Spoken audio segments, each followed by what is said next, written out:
What if school wasn't designed to teach you how to think, but what to think? That's the question I've been pondering lately. The more and more I see what's going on in the world around me, and the more I think about it, the more I believe there's something in it worth talking about. Now, I enjoyed school, I really did, and I did well in school. But looking back now, I can see very clearly which parts of it actually shaped me and which parts kept me busy until the bell rang. So, hi, if you're new here, my name is Leslie and welcome to my channel. I recently retired. I came online after losing my husband and I've built an online business from scratch. I'm sharing this chapter of life, the retirement, journey, the things nobody prepares you for, and occasionally, like today, a conversation that's a little more reflective than practical. Because when you look back at the structure of school, and I mean really give it consideration, it was built around a very specific set of needs. Bells, timetables, rows of desks, standardized tests, turn up at the right time, sit in the right place, give the right answer.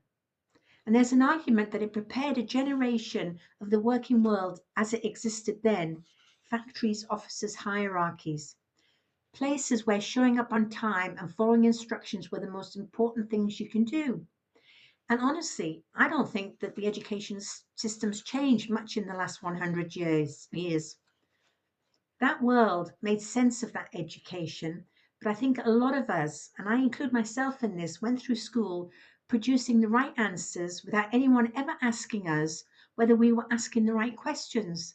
And there's a difference, and I think that's important. As I said, I enjoyed school, and I want to say that because I'm not one of those people who looks back on it in resentment, even to the point that I told my kids to make the most of school because it was the best years of their life. And I still believe that. Now, my experience was also quite varied. We moved around a lot when I was growing up, which meant a lot of different schools, different teachers, different ways of doing things. And that in itself taught me something, that there wasn't just one way and often many different answers, that different environments produced different results, that the school mattered as much as the subject. Now, my favourite subject was English literature, and I think I know exactly why. My teacher was a lovely lady called Mrs. Pirie, and she was my favourite. And what she did, which I didn't fully appreciate at the time, was give us freedom of thought in interpreting what we read. There was no right answer, and it was all very subjective. We were encouraged to think outside the box, to defend our interpretation, to disagree with each other and back it up. And that was genuinely exciting. It felt different to anything else.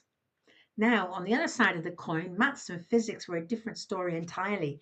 I was rubbish at both. And back then, I'll be honest, if you weren't engaging, you could sit at the back and not really focus, and nobody would particularly notice. The math teacher only wanted his A students up at the front. And I know looking back now, it didn't serve me well, but it was the reality.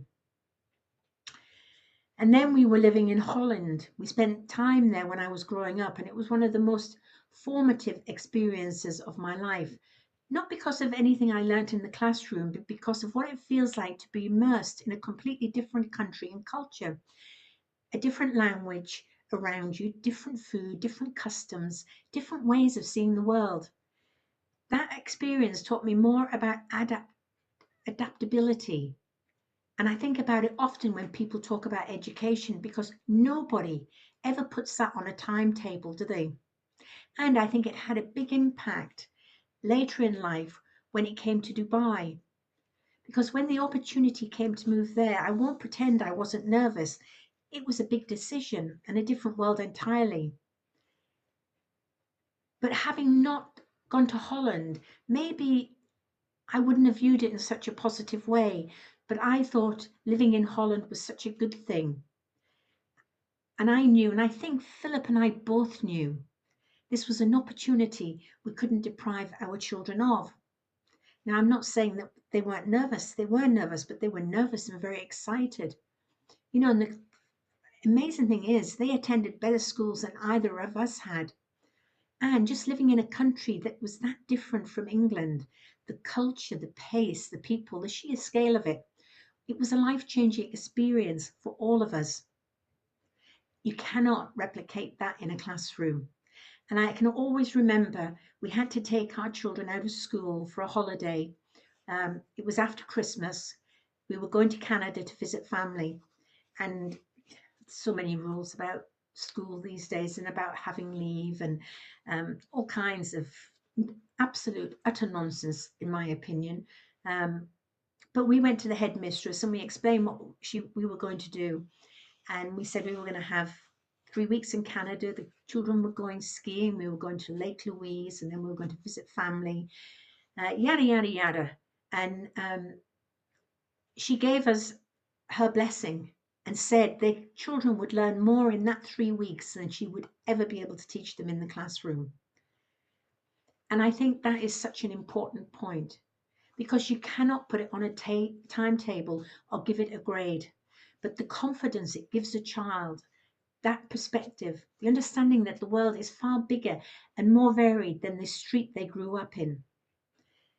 That is an education that stays with them. And looking back, I'm so glad we said yes to it, even with the nerves and the uncertainty. And there was a lot, because the best things usually live just on the other side of all of that.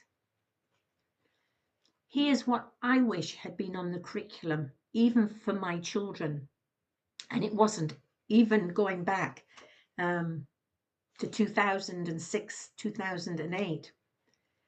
Would have been how to manage money, how to understand a pay slip, how a pension worked, a mortgage, running a budget.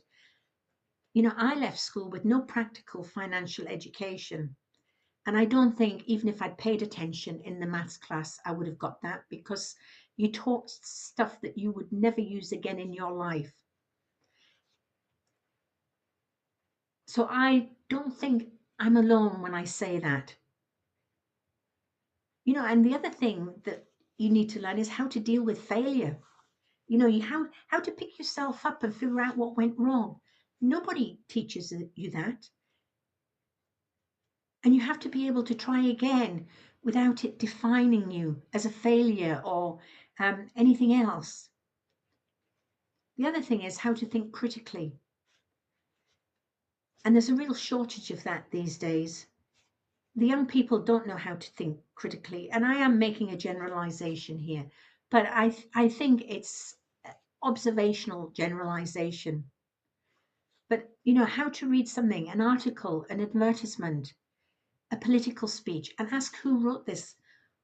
Why did they write it? And what are they not telling me? And perhaps most importantly, how to keep learning once the formal education ends. All these things are questions that I've now got. Because the world doesn't stop changing when you leave school, and the people who thrive are rarely the ones who get the best grades. They're the ones who stayed curious. And I want to tell you about the most challenging and rewarding education of my adult life. It started at 63. After losing my husband, it was a period of my life I genuinely didn't know how to navigate. Someone invited me online, and I sat down in front of a computer and started learning affiliate marketing from scratch. No background, no experience, no idea what half the words meant. I mean, of course, I'd heard of sales and marketing, but had no idea what it actually involved. And to say it wasn't hard would be a blatant, outright lie. It was hard. There were days it felt like sitting in a maths lesson at the back of the class all over again, being lost and overwhelmed and not quite sure where to start. But there was nobody to sit at the back and hide from this time. I had to actually engage, had to ask the questions, had to figure it out. And what I found was that I could. And of course, I had all of life's experiences to help me. And we don't think of our experiences as skills that we have learned, but they are. And I wasn't learning quickly, but it was a steady learning curve that I was going through. And it was one thing at a time, building on what I'd learned yesterday to understand what was in front of me today. And that process was real and sometimes incredibly frustrating. The whole process of learning something completely new later in life, taught me more about myself than anything I did in a classroom. It taught me I was more capable than I thought, more persistent than I gave myself credit for, and genuinely curious in a way I hadn't given myself permission to be for years. Mrs. Pirie would probably have approved. And it has given me more confidence than I ever realized. So, the greatest education doesn't end when you leave school. I really believe that. In fact, I'm living it. It begins when you become curious enough to keep learning for the rest of your life. When you stop waiting for someone to hand you a curriculum and start deciding for yourself what's worth understanding. Never stop learning, never stop questioning, and never stop thinking for yourself. At 66, I'm still doing all three, and I intend to keep going. Now, drop in the comments what's the most valuable thing you've learned outside of school. I genuinely love to know. And if this video resonated with you, please give it a like and hit the subscribe button to follow along with my journey. And if you're curious about the learning that changed my retirement, the online business I've built from scratch that sits alongside my state pension, the link is in the description below. Take a look in your own time. Absolutely no pressure. And I'll see you on the next one.